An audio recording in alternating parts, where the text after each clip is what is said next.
nasi yang dimasak dengan bumbu-bumbu khas seperti bawang merah, bawang putih, daun salam, dan beberapa bumbu lainnya. Berdasarkan sejarahnya, nasi liwet merupakan hidangan yang sering disantap secara bersama-sama. Dalam bahasa Sunda, istilah makan bersama-sama disebut dengan boterham. Mengapa nasi liwet sering disajikan untuk boterham? Karena apabila disajikan secara bersama-sama, hidangan nasi liwet yang memiliki menu sederhana akan terasa lebih lezat dan nikmat.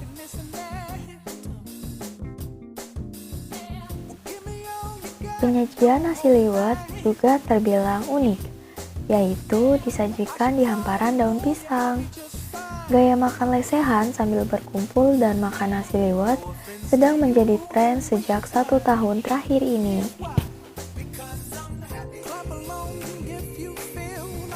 Nah, kalau dalam bahasa Jawa, liwet memiliki arti tanak atau menanak. Jadi, kata liwet sebenarnya merujuk pada proses pembuatan.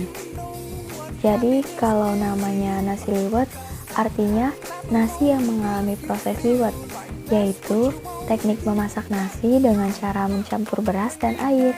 Bisa menggunakan air putih atau air santan dalam satu tempat khusus. Kalian tahu nggak sih, ternyata nasi liwet itu bisa ditemui di berbagai daerah di Indonesia loh.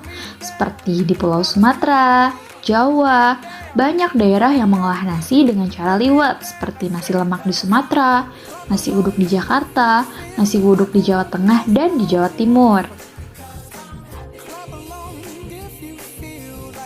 Selain itu, ada 2 jenis olahan nasi liwet, yaitu nasi liwet Solo dan nasi liwet Sunda. Tentunya kedua nasi liwet ini memiliki perbedaan dari sejarah, memasak, cara penyajian, hingga tambahan lauk pauknya. Nasi liwet Sunda dimasak tanpa menggunakan santan, sedangkan nasi liwet Solo dimasak dengan menggunakan santan.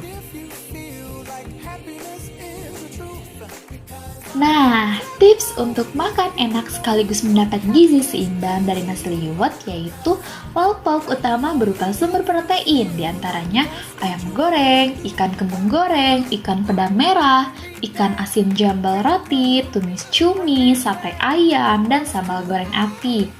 Lauk pauk tambahan tempe dan tahu goreng, tempe dan tahu bacem, tempe orek, perkedel jagung, maupun bakwan jagung.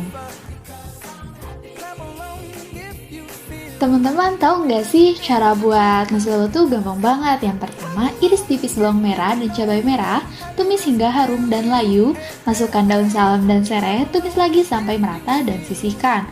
Masukkan beras yang sudah dicuci bersih ke dalam rice cooker dan tambahkan air kaldu serta tumisan bumbu dan garam. Aduk rata, masak dalam rice cooker seperti memasak nasi pada umumnya. Sebelum matang, tambahkan ikan teri dan masak hingga matang. Ternyata ada loh manfaat dari liwet. Selain dapat mengenyangkan, memakan liwet bersama-sama dapat merekatkan hubungan persahabatan. Juga bisa menjadi salah satu peluang usaha.